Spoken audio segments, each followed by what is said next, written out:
il y a eu un point de presse avant le derby, il y a ce que j'ai dit, il y a eu ce match, il y a eu la fin du match où effectivement sur le but de Sébastien, j'étais très heureux. J'espère qu'on ne me reproche pas d'avoir été heureux sur le but de Sébastien Schillaci. À l'issue du match, une fois le match terminé, on savait qu'on avait gagné. J'ai serré la main à Christian Braconne et à ses adjoints et je suis rentré au vestiaire.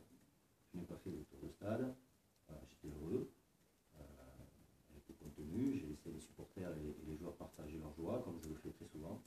Il m'arrive d'y participer, là je n'ai pas participé. À l'issue du match, j'ai retrouvé les joueurs dans le vestiaire, j'ai fait un debriefing de 20 secondes pour les féliciter et leur dire l'importance de ce résultat. Ensuite, je suis venu retrouver, comme après chaque match, faire la causerie, répondre à mes obligations médiatiques. Et je me souviens avoir dit à cette occasion-là que j'étais très heureux et très fier du maintien du Sporting, mais que je ne me réjouissais pas de la descente de la CA. Je l'ai dit publiquement. Après ce point presse, je suis rentré chez moi. Je ne suis pas allé manger en ville, je ne suis pas allé fanfaronner sur le port. Je suis rentré chez moi, j'ai dîné en famille. J'ai revu le match, comme ça m'arrive très souvent, pour l'analyser tactiquement. Et vers 23h30, je suis allé me coucher.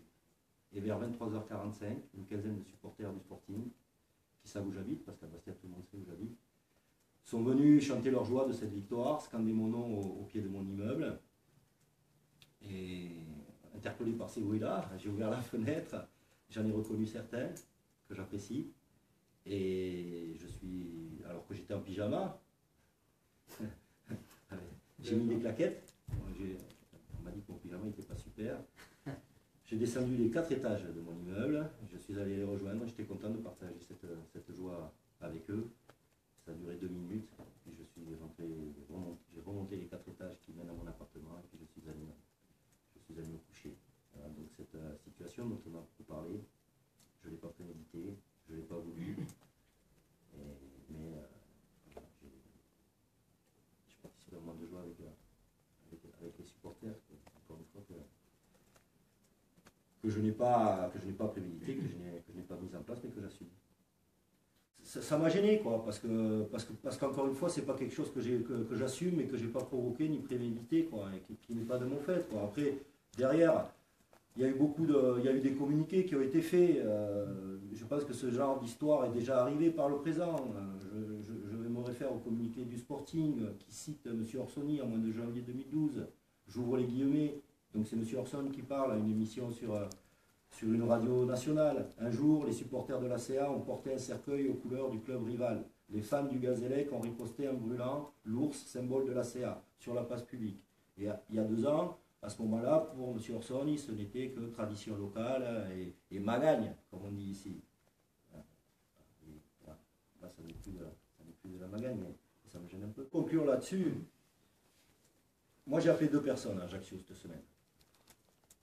J'ai appelé Laurent Bonnard, qui est un joueur de la CA, qui a été mon capitaine pendant 2 ans et demi au Mans, qui est un joueur extraordinaire, un homme remarquable. Et je voulais savoir comment lui il avait ressenti ça. Il m'a dit, je ne veux pas le mettre.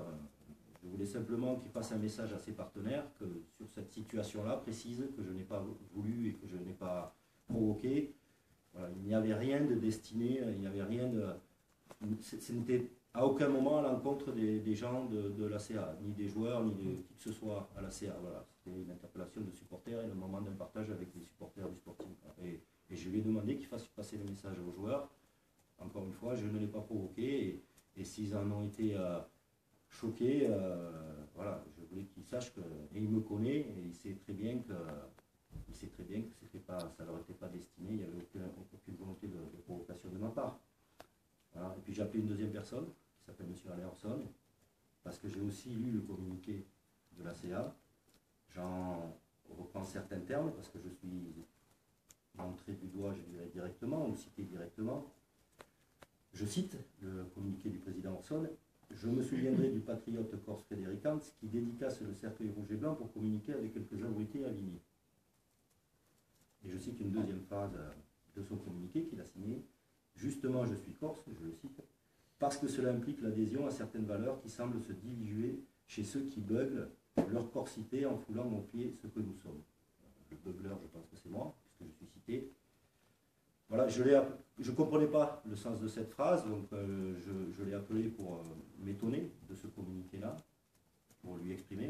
finalement, on a eu une discussion qui n'a pas duré longtemps parce qu'on a été coupé, il était dans un pays étranger, elle était très mauvaise. Mais bon, on m'a expliqué certaines choses, j'ai posé certaines questions et je lui ai affirmé certaines choses. Après, on a été coupé et je ne l'ai pas rappelé, il ne m'a pas rappelé. Et moi, je rappelle à M. Orson que je ne suis pas corse. Et depuis 4 ans, dans mes déclarations, je n'ai jamais prétendu l'être. J'ai entendu de sa bouche et de sa part, et de la part de beaucoup de gens en Corse, que c'est une communauté de destin. Mon destin m'a amené à Bastia. Je respecte l'histoire de la Corse, d'Ajaccio à Bastia, en passant par Borgo, Portenovo et Aleria. Et je respecte, le destin m'a amené à Bastia et je suis fier d'être l'entraîneur du Sporting depuis 4 ans et de ses valeurs. Et quand on parle de valeurs, et je m'arrêterai là, j'ai élevé à avoir 48 ans, et quand je me retourne que je regarde les actes que j'ai posés, j'en rougis pas et je dirais que j'en suis même fier.